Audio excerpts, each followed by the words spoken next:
Thanks for joining us today. Welcome to the Center for State's video series on the essential functions for intervention testing, piloting, and staging. This series is produced by the Capacity Building Center for States and funded by the Children's Bureau. The Intervention Testing, Piloting, and Staging brief is intended to help child welfare agency leaders, managers, and stakeholders take a structured approach to plan for and execute the rollout of a new program or intervention. It does this by providing step-by-step guidance to conduct usability testing where needed, determine the need for piloting a new program or intervention, and guidance to complete it, and finally, guidance on planning for staging and scaling up implementation of the new program or intervention. Intervention testing, piloting, and staging is broken down into 3 parts and 10 essential functions or tasks. And it's important to remember that not all agencies will complete all of the tasks in the brief, depending on their circumstances. And while the steps are presented in a linear way, in practice, often the steps will overlap and be revisited as teams test, pilot, and stage.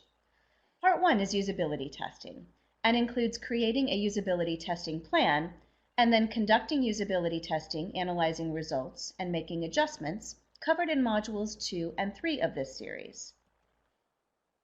Part 2 is piloting and includes determining the approach and developing a plan, identifying and recruiting sites, conducting the pilot, and assessing results, reviewing progress, and then making adjustments covered in modules 4 through 7 of this series.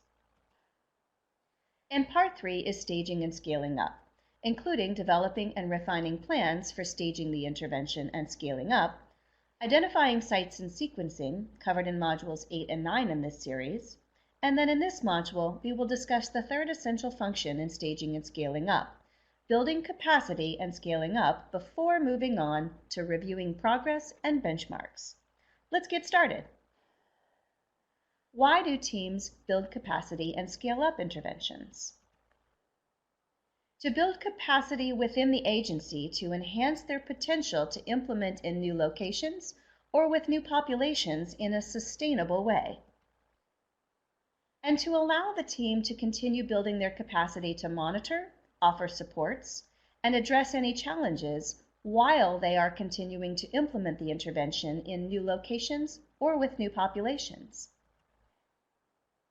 Successful scaling up requires building capacity and developing implementation supports at multiple levels to foster high-quality implementation.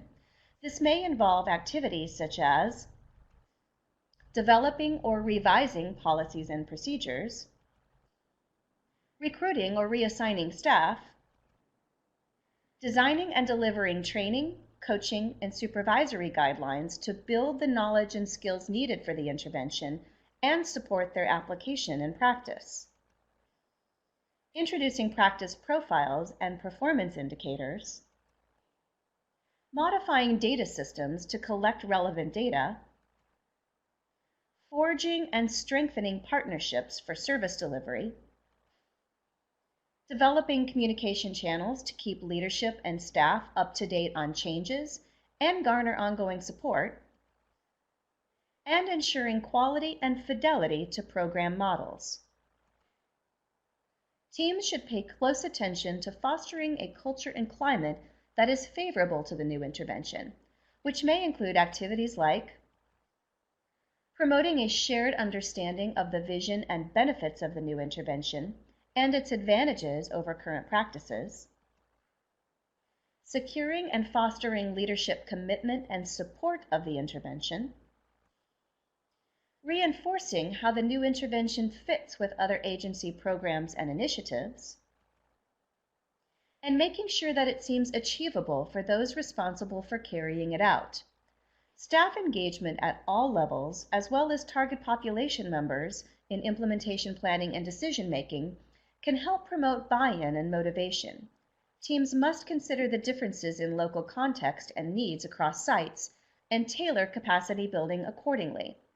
As capacity is built, new needs may emerge as implementation and change set in. Teams should consider the following to continue to support building capacity to scale up and sustain the intervention over time. Working to shift ownership of the intervention to implementation sites, for example, developing local implementation teams to direct and manage the implementation. Building relationships among the initial implementation team, local leaders, program developers, evaluators, and other key players to ensure a strong holistic approach. The team should also consider the ongoing role of program developers as the implementation effort scales up.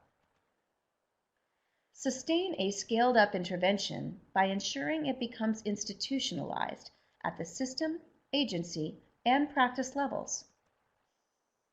Sustain the intervention from the earliest points of planning and implementation. Institutionalization can take time and may involve policy development or revision, contract requirements, changes to case management information systems, formal structures and processes, or line item funding streams. What helps teams to build capacity and scale up the intervention? As a team, consider the following questions. How will capacity be developed over time while the intervention is scaled up? What are priorities for capacity building? What capacities need to be addressed first? And how can site ownership be fostered to support engagement and sustainability? Answering these questions together as a team will help build the foundation for successful implementation and sustainment of the intervention over time. Let's take a moment to check in on what you've learned about building capacity and scaling up.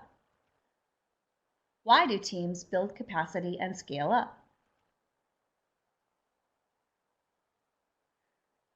To launch their intervention by staging progressively in new locations or with new populations, which allows teams to build capacity over time. How do teams build capacity and scale up?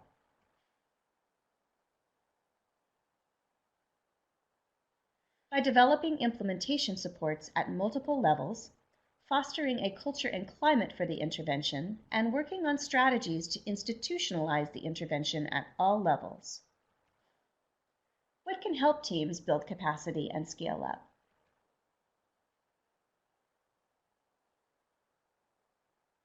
Considering how capacity will be developed over time, the priorities for capacity building, and how to foster ownership of implementation at each site.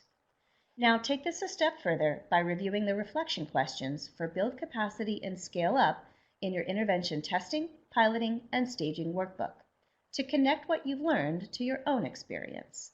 Up next is review progress and benchmarks, the fourth essential function in staging and scaling up, and the 11th and final module in this series. This video was created by the Capacity Building Center for States, funded by the U.S. Department of Health and Human Services, Administration for Children and Families, Children's Bureau, under contract HHS P23320140033C. The content of this video does not necessarily reflect the official views of the Children's Bureau.